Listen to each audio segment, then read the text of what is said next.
Welcome back to Max Reaction. Hopefully you had a good weekend. Hopefully you've had a good start to the week. But for now, we're going to react. And we're going to react to Filipino awarded Medal of Honor of Heroism in the Battle of Bataan. So let's check it out. It's animated. Let's do this. I love stories, true stories, stories of somebody being a hero. Absolutely love those kind of stories. For the many Filipinos who sacrificed their lives in World War II, it is with great honor that Masid presents the story of Captain Jose Cabalfin Calugas, a soldier of the famed Philippine Scouts who demonstrated great courage during the Battle of Bataan.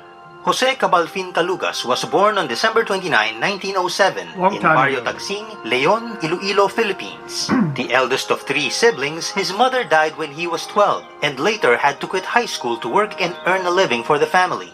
In 1930, he enlisted in the U.S. Army to join the Philippine Scouts and left for Fort Sill in Oklahoma to undergo basic training. After graduation, so he was in the Filipino Scouts and he left to the United States to join the military there. Courage. Calugas received additional training as an artilleryman and later was assigned to Company C of the 24th Artillery Regiment of the Philippine Scouts at Fort Stotzenburg in Pampanga. On the morning of December 8, 1941, while stationed at Fort Stotzenburg, Calugas woke up to the news that the United States had declared war with Japan. A day before the announcement, 10 hours after the attack on Pearl Harbor, the Japanese Empire had already launched operations to occupy the Philippines. A lot of people say that's the United States' fault. I get comments when I react to World War II that, it's the United States' fault that the Philippines got raided, and I don't agree with that at all. It was going to get raided anyway.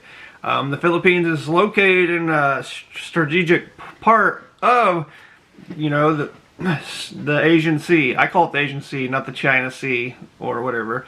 But it's a vital, important part, of how you travel back then, especially with your ships. And it's a very good place to, have an Air Force as well.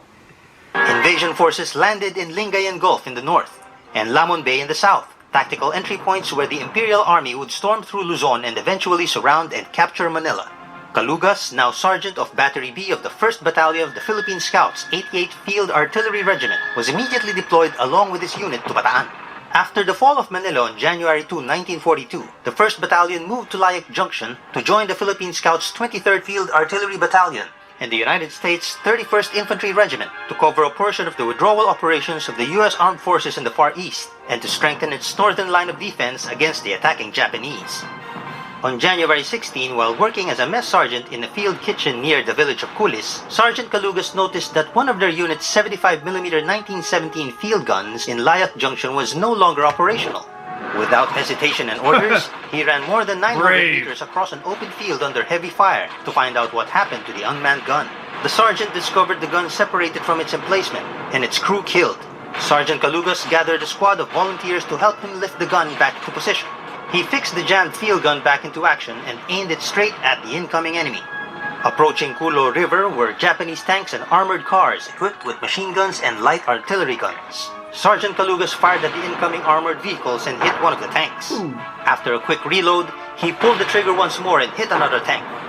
The precision of the attacks on their tanks surprised the invading Japanese and forced their convoy to a halt. Sergeant Calugas' cannon fire proved so effective that it led to an intense effort by the enemy to locate and destroy his gun. The Japanese responded with a barrage of fire aimed at Sergeant Calugas' direction. Colonel Belsafa, the unit's commanding officer, shouted at his troops to withdraw and take cover. But Sergeant Calugas, hell-bent on holding the line, defied the colonel's order. He maintained position amidst the heavy barrage of enemy fire and took out more tanks and armored cars.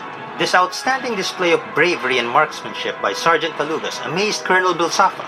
He's a one-man wrecking crew. I wouldn't want to mess with that man back in the day. It's amazing, he's went from cooking people food to taking out tanks within, a matter of an hour. Time the sergeant fired his gun, the colonel would look up through his binoculars to see the enemy's tanks and armored cars hit by the Filipino. Sergeant Calugas continued with his relentless attack at the Japanese for the rest of the afternoon. His remarkable skill and gunnery successfully halted the Japanese advance at Layak Junction and delayed their planned invasion of Bataan by a day. Hey, you. Rat. Yeah, you. Come here. Shh. Okay. It's Dave to Small Chin. wrecked. Later that evening, Sergeant Calugas returned to the unit's field kitchen in Kulis to resume KP duties and prepare a meal of beans and rice for a platoon of hungry men. Wow. For his actions in Kulis, General Douglas MacArthur recommended that Sergeant Calugas be awarded the Medal of Honor, the United States military's highest decoration for valor. The U.S. Goosebumps. Congress granted the award on February 24, but conferring Sergeant Calugas with the honor had to wait as the Japanese attacks in Bataan intensified. On April 9, with food and medicine running out, General Edward P. King, commander of the ground troops in Bataan, was forced to lay down arms and arranged the handover of U.S. and Filipino troops to the Imperial Japanese Army. The surrender of approximately 75,000 American and Filipino soldiers in Bataan is said to be the largest of any United States-led military contingent in American history. But the transport of such a large number of POWs presented an enormous challenge as Lieutenant General Masaharu Homa of the Imperial Japanese Army ordered the transfer of all captives to Camp O'Donnell in Capas Tarlac to make way for their final assault on Corregidor. Without enough transport vehicles, General Homa ordered all POWs to march to Camp O'Donnell on foot instead. All prisoners gathered en masse in both Mariveles and Bagac town. The first line of prisoners left Mariveles on April 10, while the second left Bagac on April 11. Both advancing lines of POWs then converged in Pilar, Bataan, and together headed north towards the San Fernando railhead. The Japanese guards divided the prisoners into groups of 100 to allow them to watch over their captives more carefully. While en route to Camp O'Donnell, Sergeant Calugas, already weary from the long walk in the intense summer heat, was caught taking a sip of water by one of his Japanese captors. The displeased guard punished Calugas, leaving a deep cut on the sergeant's forehead, with no medic available to look at the injury. I wonder if they knew that was the man that took out all the tanks. Probably not, because if they knew he was the man that took out all the tanks, they probably would have killed him. That's my guess. Calugas had to bear the pain of the wound the rest of the way. Awaiting to transport Sergeant Calugas and the other prisoners at the San Fernando railhead were old World War I era steel boxcars that have been basking in the sun for some time already. The captives were packed into these hot trains like sardines in a can and had to endure the 1-hour 44.7-kilometer train ride from San Fernando to Capas in such tough conditions. The prisoners then disembarked at Capas Station and walked the remaining 14 kilometers to their internment in Camp O'Donnell. The entire journey from Mariveles to San Fernando and from Capas to Camp O'Donnell measured a distance of about 96 to 112 kilometers and took around 5 to 10 days to complete. The Bataan Death March, regarded as one of the worst atrocities in World War II and later judged as a Japanese war crime by the Allied Military Commission, saw the deaths of around 600 to 650 Americans and 5,000 to 10,000 Filipinos from torture, execution, disease, fatigue, and hunger. At Camp O'Donnell, Sergeant Calugas found some medicinal leaves to help stop the bleeding on his forehead. But for the next 9 months, he would suffer harsh treatment and disease in the hands of his Japanese captors. While held captive, Calugas experienced heavy beatings and also contracted malaria, beriberi, and dysentery. In January 1943, Sergeant Calugas was released from the internment camp to work in a Japanese-controlled rice mill, where he slowly regained health and began spying for the guerrillas. He later escaped the mill to join the Luzon Guerrilla Armed Forces led by Major Robert Lapham and was promoted to second lieutenant in command of the Heavy Weapons Platoon. From January to February 1945, his guerrilla unit raided the Japanese garrison at Karangalan and also joined the U.S. Forces push for Muñoz, Pongabong, Rizal, and Dingalan Beach, which helped the cause to liberate the Philippines. On February 12, Lieutenant Calugas reported to military control at the replacement battalion in Camp Olivos, Pampanga. It was here on April 30 where Major General Richard J. Marshall, commanding general of the United States Armed Forces in the Far East, finally presented Lieutenant Calugas the U.S. Medal of Honor for his actions in Kulis.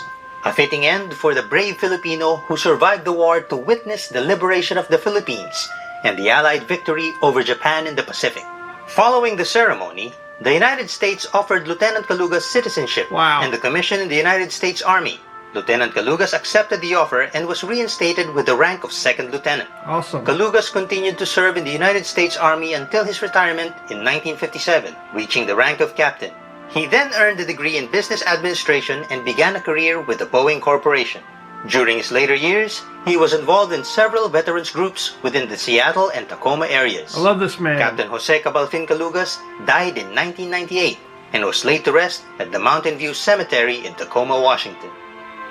Did you like our story? Absolutely. Are there other tales of Filipino heroism you'd like us to make? Yes. Let us know. Don't forget to like this video and subscribe to Masid. I absolutely love the story, but I absolutely love what the man was to not just the Philippines, but to America as well. He's a true hero, true man of courage, and not only did he do such positive things through the war, like taking out tanks and saving people, feeding people, he did positive things once he retired with the veteran groups. I like hearing about that. I love hearing about veterans being taken care of, because without veterans, who knows where this country would be, who knows where the Philippines would be, and we definitely just need men of courage throughout history. Absolutely great tale. The video is put together well, so definitely go subscribe to them. Let me know what I should react to next. Hopefully you like the reaction. Leave a comment down below. Let me know where you're from. Let me know if you have any family from the past that was in World War II, and I'll see you next time. Peace.